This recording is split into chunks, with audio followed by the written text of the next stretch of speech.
Живите души, живите души, живите души.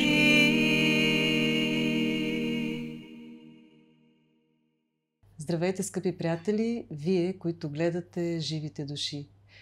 Днес продължавам срещата си от предишният път с един, както казах, невероятен мой гост, с интересни теми, неща, които може би за първи път ще чуете относно Раковски и неговия живот, относно връзката ни с Индия и с древните веди, но да не говоря аз, нека да говори човекът, който е помогнал за издаването на тази книга и който в последно време се посвещава за това да разберем корените си и да вярваме, че българите наистина сме един древен народ.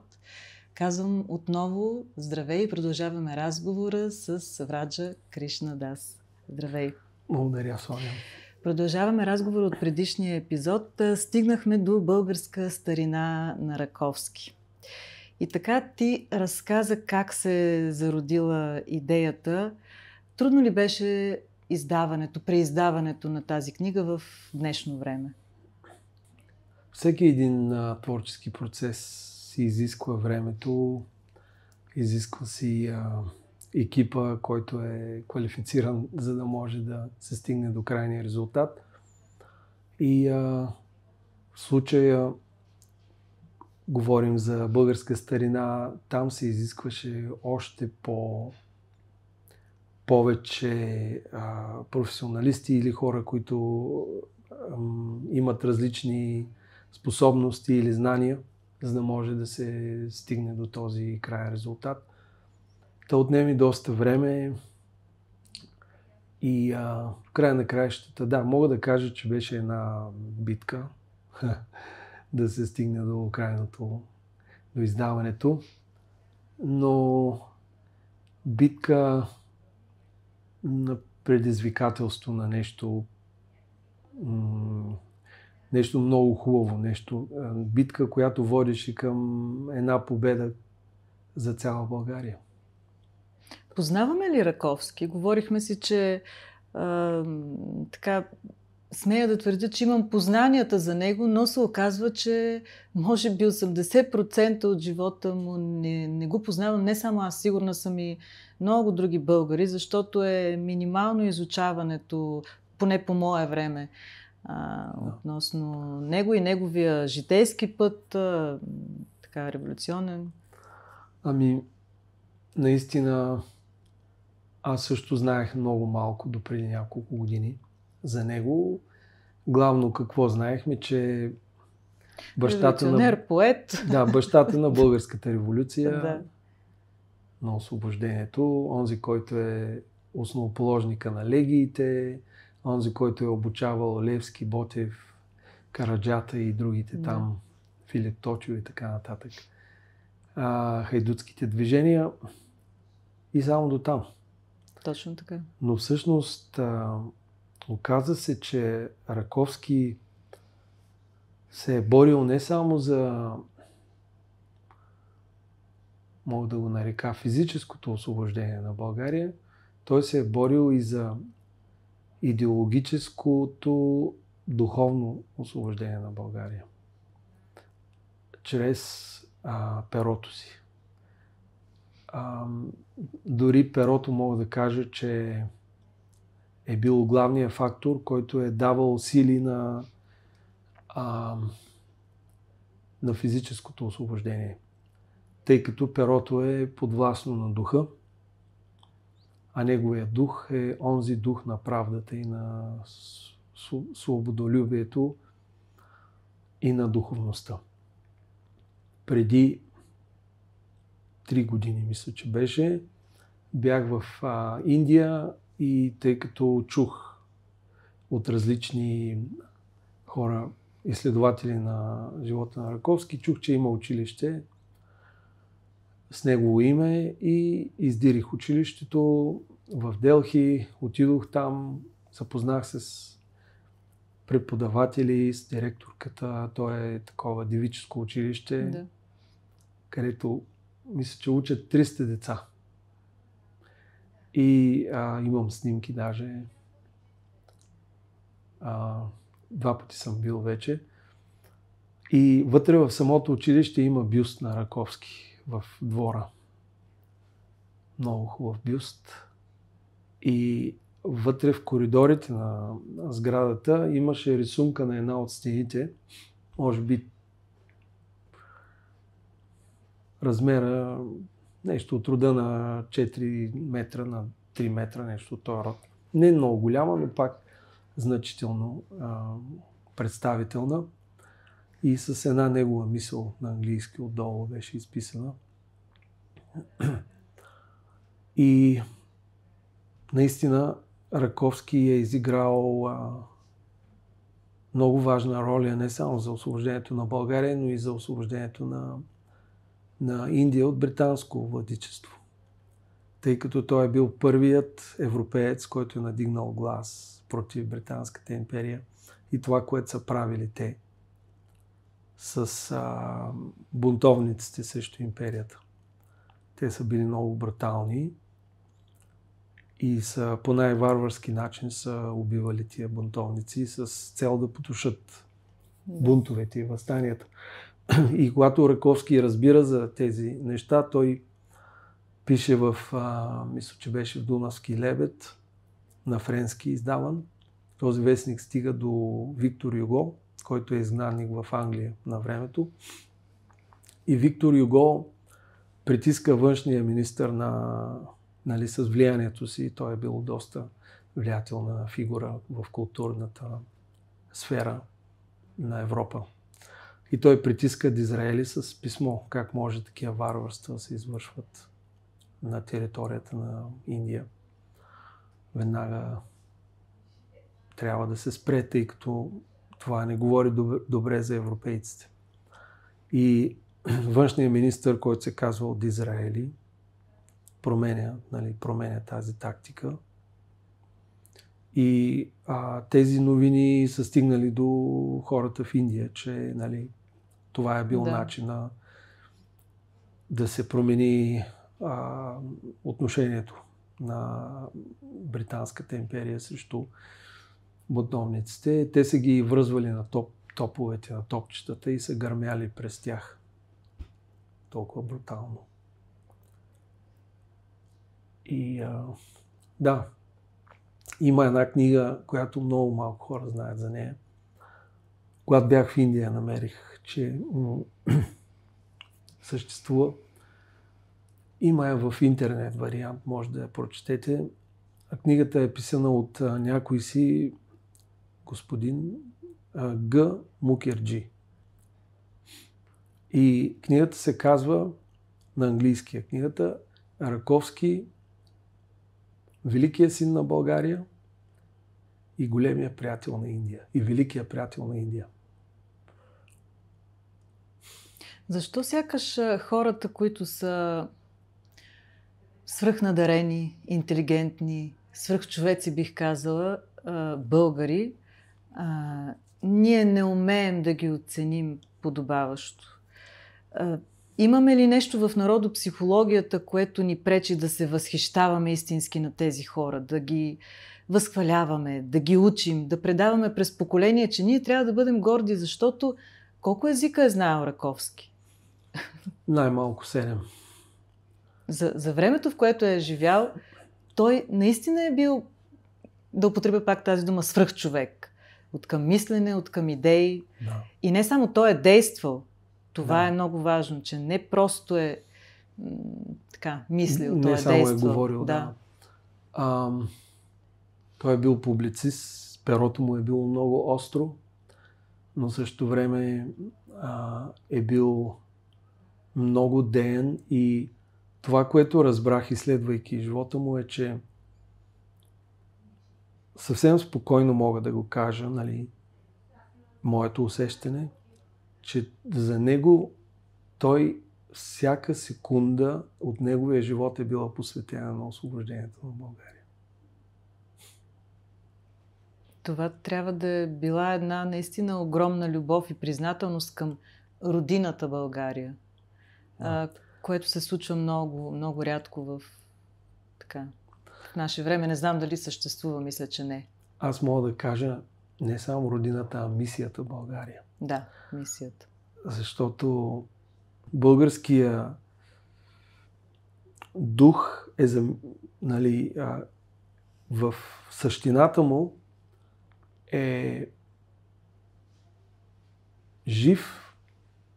жива душа. Жив българския дух е тогава, когато е посветен на благото на всички хора. Това е истински българин. В тази книга на този Джи Мукерджи вътре има цитат на Раковски. Не знам от коя книга, сега не мога да се сетя, но Раковски е написал следното. И той го цитира. Всяка държава трябва да ръководи себе си. Индийците трябва да ръководят Индия, африканците Африка, българите България и така. Той е бил един невероятен хуманист, който въпреки, че е бил националист, обикновено националистите са шовинисти и малко расисти, може да, нали? Да. Но той е бил едновременно националист до безкрай и едновременно невероятен хуманист и човек, който обича всички други нации и иска да ги види свободни и развиващи се по собствения им начин, със собствения им привкус за култура, за естетика. Той е оценявал всичко това, което е някъде другаде и по-различно. И още една мисъл ми идва на ум в този контекст, че когато на времето някой роб е стъпил на българска земя, веднага са го смятали за свободен човек. Да, казват, че България никога не е имало роби. Да. И точно този дух е имал Раковски. И той е мислил за всички народи, за тяхната свобода, за тяхното развитие. И той е мислил, че това е божественият начин на съществуване. По-късно виждаме Левски същите мисли и у него. Дяконе, какво ще правиш след освобождението? Какъв чин, какъв пост ще вземеш? Той казва, не искам никакви постове, чинове и позиции. Нещо от този род. И той казва, готов съм да отида да си дам живота за всяка една нация, която трябва да получи своето освобождение. Отклоняваме се малко от българска старина, защото ми хрумва да питам, защо днес не съществуват такива хора? Не само в България, мисля, че в световен мащаб няма хора, които да мислят за глобалното общо благо, за добруването на всички народи, за запазването на многообразието, но не многообразие в онзи смисъл, който в момента се опитват да ни така проповядват от всякъде, а многообразието точно на култура, на етноси, на разбирания,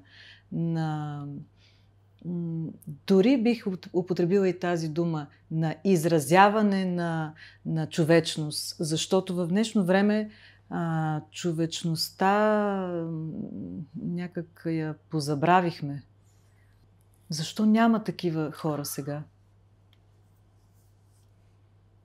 Като цяло, в момента сме в едно, можем да го наречем, световно село. Има един контрол, който е настъпил всички хора навсякъде чрез банките. И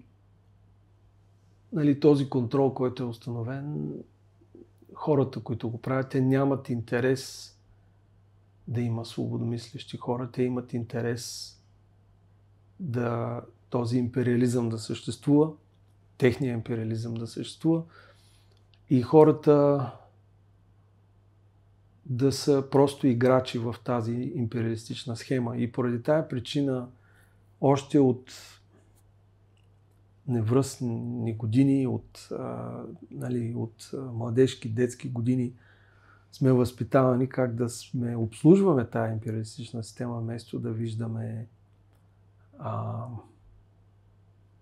живота по различен начин, както те са го виждали, че всяка нация трябва да си е независима, да се управлява себе си, да се развива по собствен си начин, без да има външен контрол. И това е правилният начин на съществуване, защото всяка нация си е една мисия. Една мисия към развитието на тия хора по един или друг начин. Те се раждат или появяват там, за да изпълнят нещо, което трябва да първо да изпитат и второ да развият у себе си в контекста на обществото, в което се раждат. Докато сегашната идея е уеднаквяване на всичко и контрол, империализъм като цяло. И поради тая причина няма вече такива хора, защото всички такива хора с такива мисли, с такъв мироглед, веднага стават неудобни за тая система и затова няма такива хора, защото самият човек гледа да оцелее и ако се чувства некомфортно или притискан от обстоятелствата, той предпочита да живее в една комфортна зона, отколкото да се бори с вятърни мелници. Ако мога да направя нещо мъничко или поне да се опитвам да направя именно чрез живите души, е това да показвам хора като теб и като всички мои гости, които се явявате будители на този български дух, които се явявате, може би, вестители на едни по-добри времена, защото българска старина, тя има своя нов живот.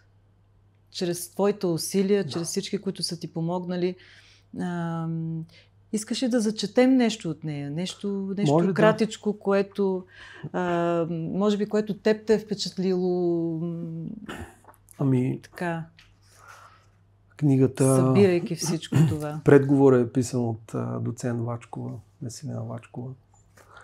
Друг буден човек на нашето време. Епилога е на Христо Коларов. Да. И има 3 портрета на художници от Сливен, мои съученици, приятели. Това е на Иво Широв. Да. Той е един невероятен график, печелил много награди по цял свят. Да, невероятно е така духа на самия Раковски. И по средата е рисунката на един приятел, който всъщност него сме били в детска градина. Илян Орумов. И той си направи неговия прочит на Раковски. И накрая имаме портрет на Светлозар Янков от София, който също даде един много хубав портрет. А корицата е на Станислав Трифонов Насимо. Той е страхотно. Много известен с рисунката на Дядо Добри, на буковете. И имаше една рисунка с една българка в носия, някъде с една пита, не се сещам, и София. Имаше някъде, да. Това са негови рисунки и той направи корицата.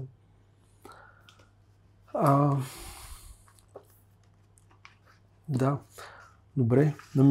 Ще ви прочета няколко реда, които така са ми направили впечатление. Да, нещо кратичко, защото идеята е всички, които ни гледат, да се заинтересуват и да закупят книгата, защото първо биха се запознали с много неща, които сигурна съм не знаят, както и аз ще прочета с най-голямо удоволствие.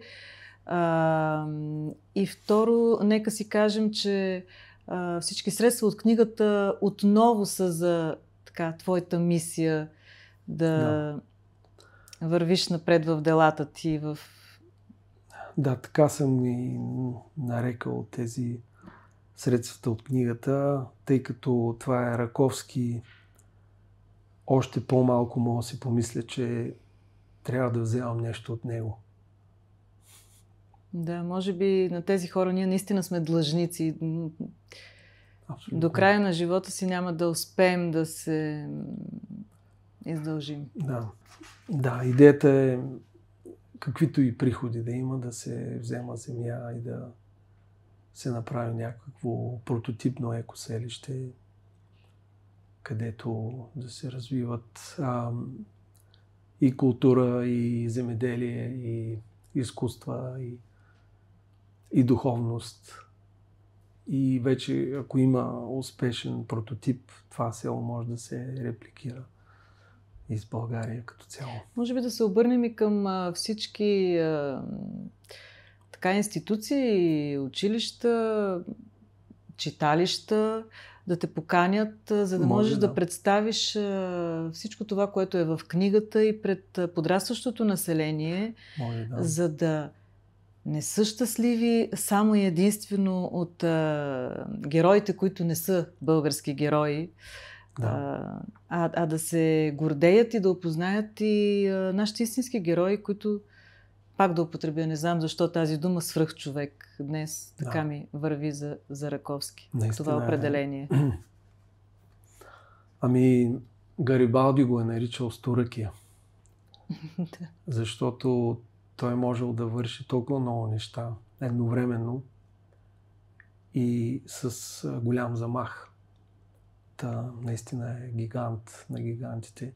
И както казах, според мен Раковски е не само едно величие в България, но и за цяла Европа и дори мога да кажа не само за времето си, а и през вековете. И когато прочетем книгата му, тогава ще се убедим за тази дълбок, фин интелект и мъдрост, която е вложена в самия му изказ. Няколко думи върху всемирната повестност. Определение на историята. Думата повестност на български език съответства с думата история, която почти всички европейски езици са приели от гръцката мнима първобитна дума история. Мним първобитен казваме, защото нейният коренен слог или сричка е ист, към която, като добавим изгубената F дигама, става фист, което е равно на вест или вест. Да. Дигамата е една буква, която е премахвана в един период от времето. Лингвистите в елинския свят са започнали да премахват тая дигама на определени думи, защото ако дигамата е там, когато думата се произнася, тя звучи като дума от варварски език, в кавички. Варварите са пелазгите. Да. В книгата пише, че Сократ цитира разговор Платон цитира разговор между Сократ и Ермоген, където самите те казват, че нашия елински език е пълен с варварски думи. И тъй като варварите са по-стари, те го казват, нали, когато елините идват, вече намират варварите тук в кавички. Да. Пелазгите, белазги, те не са казвали Б, а пелазги с П. И когато идват елините тук, вече тук е имало високо развита цивилизация, те се смесват с нея и с течение на времето някои от думите на тези хора, които са били автохонно население тук, се вписват и в техния език. Но след време, когато имат вече преработка на собствения език и оформяне на една друга националност и на друга мисъл и посока, те започват да се дистанцират от тия думи, които са същите с думите на така наречените после траки. И Раковски тук цитира фист, вист, което е равно с нашата първобитна дума вест, значеща видение, известие, знание. Ние на нашия български език имаме глагола видя, видях, видам и съкратено вим, зная, имам знание, вест, видение от нещо си. На санскритски и зенски език също се находи тая дума виста или вида, което значи ведание, точно знание. А на зенски език заратовите книги носят името Зенда Виста, пак вест, Зенда Виста. Значи узнато, определено, известено или увестено нещо. После на санскритски език има думата авестита или авесна със същото значение. Една от богослужебните зенски книги носи името Ясна или Изясне, което учените тълкуват изяснение към Бога. На това основание ние предпочетохме да използваме в нашия български език чисто българската дума повестност, вместо преправената дума от гърците история. И тук още няколко изречения. Нашият език няма нужда да заема чужди думи от други езици, тъй като ние имаме в изобилие свои си и те могат да се вземат от майчините си санскритски и зенски езици, които са удобни също за сътворяване на нови думи според потребностите си, а не да заемаме сътворените и прекроените от гръцки език свои думи, които някога нашия език им е дал. Самата дума повестност значи вести, знания, известия, които човек е събрал и от появлението си на света и събира и още и до днес. Това, което слушам, мисля, че това е един огромен труд негов. Да. И едно огромно познание въобще по езиците. В този ред на мисли ти отговори ли си, прочитайки неговия труд, пак да кажа, отговори ли си на въпроса колко древни сме ние българите? Да. Допреди да прочета неговата книга ми беше много неясно. Но сега ми е напълно ясно. Значи, Раковски казва, че като цяло европейците се появяват в района на така наречената днешна Индия. Тук става въпрос за Памти века. Той казва от Памти века, което означава преди много години. Хилядолетия, десетки хилядолетия, дори и по-големи мащаби. Сега няма да навлизам в този детайл, защото хората, които са минали през нашата система на обучение, няма да възприемат тези стандарти, които са ведическите стандарти във връзка с времеви фактори. Да. Там става въпрос за нещо огромно, няма да навлизам там. Но става въпрос, че накратко цялата европейска цивилизация, всички там келти, славяни и така нататък, елини, всичко идва от Памти века, от така наречената Индия на запад. И българите са били първите, пелазгите или белазгите са били първите, които са населили Балканите. И вече някои от тях в последствие заминават, в смисъл някои от другите народи, от другите племена или клонове на този първобитен единен род, който е бил там, но се е имало клонове, които са се развивали по различен начин с специфичните си етнографски представи и форми. И с течение на времето това единно племе, първоначално племе или род се разделя на най-различни клонове и всеки си има своя си път как да стигне до тази Европа, която сме населили. И той обяснява, че Балканите са били центъра на тая цивилизация на времето. И наистина, дори и западната историография съвременно знае, че от Балканите е тръгнало всичко, но те го приписват на елините. А всъщност, преди елините са били пелазгите, белазгите, които елините наричат Тракия, всъщност те са били ариите. Заключението на Раковски е, че българите са арии и той, това му е заключението в крайните страници на книгата.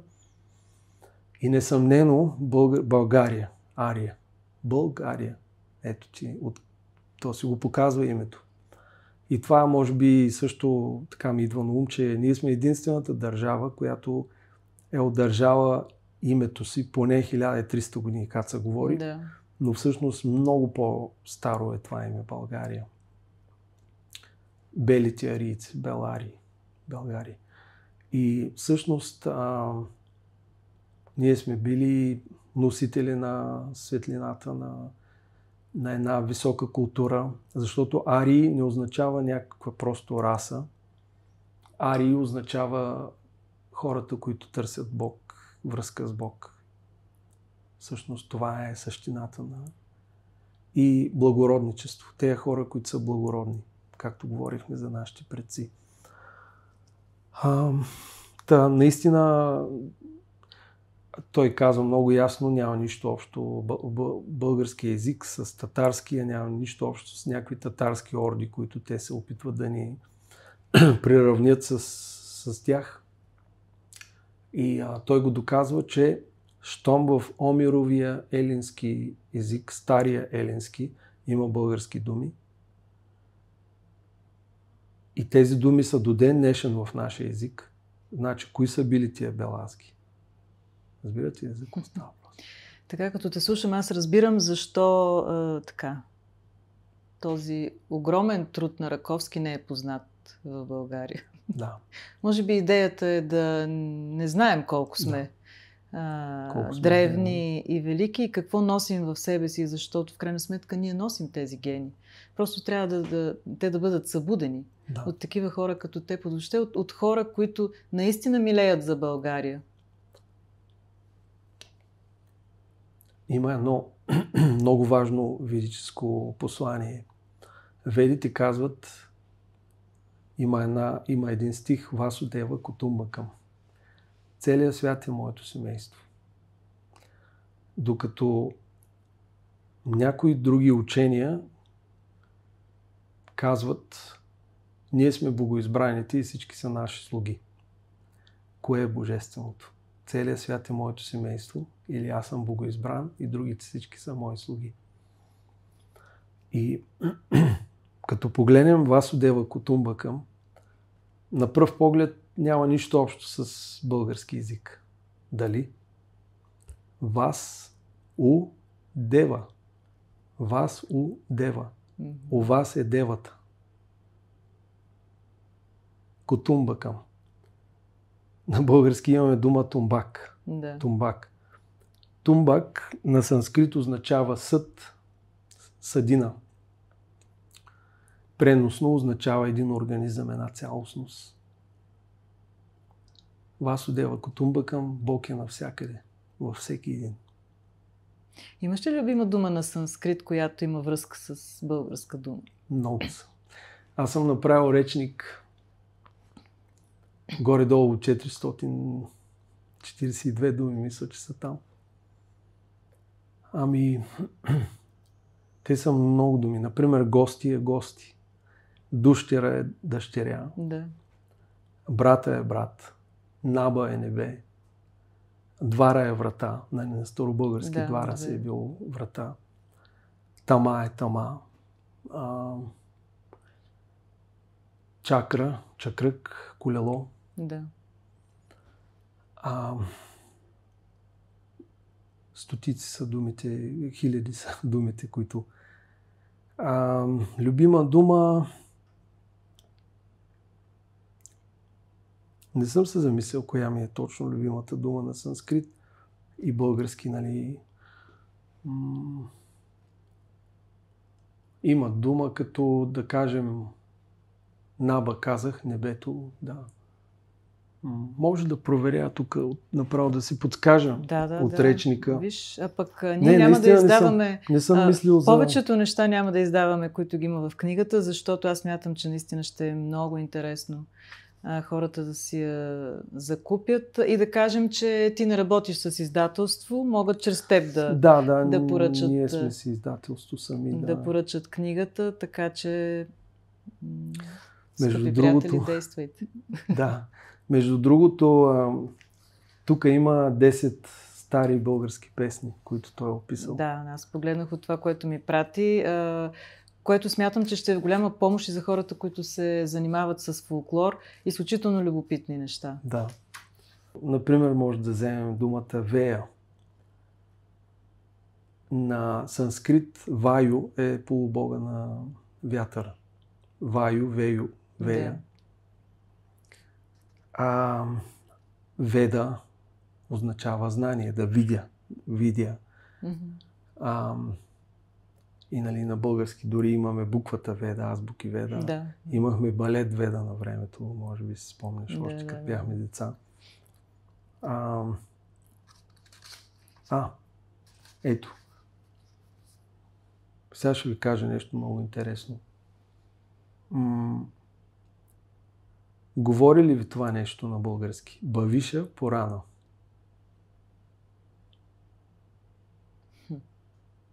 Звучи много далечно, нали? Бавиша има нещо порана. И близко. Знаете ли какво означава? Бъдеща история. Бавиша, бъдеща, да. по-рано. Обърнато. По-рано. Порана означава по-рано. Да. А бавиша е будеща. Сега го кажем бъдеще. Бавиша, бъдеще. От будеще и бъдеще. Бавиша, бъдеща. По-рана. Бавиша порана е книга, лирическа книга, която означава бъдеща история или е книга с предсказания за бъдещето.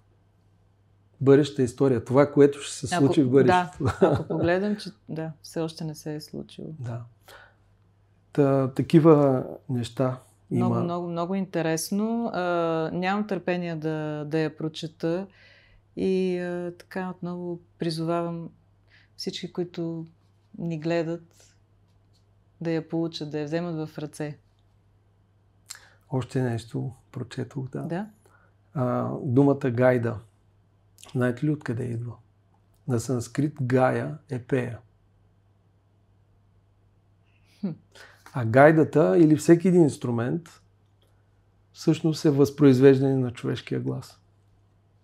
Точно така, да. Както и гласа пък се опитва да имитира, да кажем, птици, инструменти. Но гласа е първият инструмент. Нещата са свързани, да. Някъде бях прочела наскоро в една твоя публикация: "Нощта е ден без слънце", нали са твои думи? Да. Впечатлиха ме, защото може би направих една връзка. Нощта е ден без слънце. Тоест лошото или тъмното, хайде да не казваме лошото. Както казват, тъмнината е отсъствие на светлина. Да. Това ли е нещото, което им липсва на хората в момента? Да виждат повече светлината дори в нощта. Да. Точно това е, да. Значи ние не можем да направим нищо за себе си или за другите, ако постоянно се оплакваме. Трябва да станем дейни като Раковски, сторъки, хилядоръки и да правим неща постоянно, да намираме начин да побеждаваме. Да правим победа означава не да победим някой друг, а да победим себе си. Собствените си слабости. Това, което вчера бях, днеска да бъда една нова версия на себе си. Да побеждавам своите слабости. И когато успеем да победим своите слабости, ние започваме да трупаме един духовен актив, мога да кажа, който със сигурност ще има благотворно влияние. Не само върху нас самите, но и около хората, и за хората около нас. Един въпрос, който задавам на всички мои гости. Какво за теб е човешката душа? Човешката душа... Ако можеш да я опишеш или... Мога, да. Аз знам какво е душата. Защото ведите има много ясна информация за това. Душата е съзнателна, нехимична, божествена енергия. С други думи, химията не може да създаде съзнание. Ние сме съзнателна, нехимична, божествена енергия, вечна енергия. Душата няма начало и няма край. Няма раждане, няма смърт. Няма, просто си представете, че живеем в една реалност без начало и край. Тялото да, но за душата няма начало, няма край. Каква е твоята вяра, която винаги те води напред за всяко нещо? Бутате, дърпате към поредното предизвикателство, което трябва да осъществиш в своята мисия? Ами, аз съм дълбоко убеден, че първо, че зад всичко съществува майка, баща, Бог. И второ, че майка, баща, Бог е все добър. И през каквито и трудности да минаваме, в края на краищата ще е благоприятно за нас. И затова моментните трудности, залитания, дори падания, понякога човек може да се случи да не успее някъде да направи грешки, дори в това, което прави или твори. Може да постъпи по грешен начин, да изрази някаква слабост, да кажем, в един или друг момент. Но в края на краищата, минавайки през какви ли не трудности, свирепи трудности дори ако попаднем в една огромна тъмнина, където изглежда, че няма никакъв изход от нея, трябва да знаем, че това е някакво изпитание, през което трябва да минем. И че ако наистина обичаме майка, баща, Бог, сме длъжни да минем през него. По най-прекрасния начин възможен. Прекрасен край, мисля, че на нашия разговор. Да минем по най-прекрасният начин през всички трудности. А докато ние с теб си говорим това, по-скоро ти докато го казваш, нашите зрители няма как да видят, но 2 гълъба долетяха на прозореца и слушаха и те. Да, и аз дори не ги видях. Имам един приятел от тинейджърски години, който беше споделил една мисъл с мене. И мисля, че същината и поне я помня, не я помня дословно, но точно в този контекст се сетих за нея. И може би е редно да я споделя и да подкрепя това, което казах, и с това да приключа.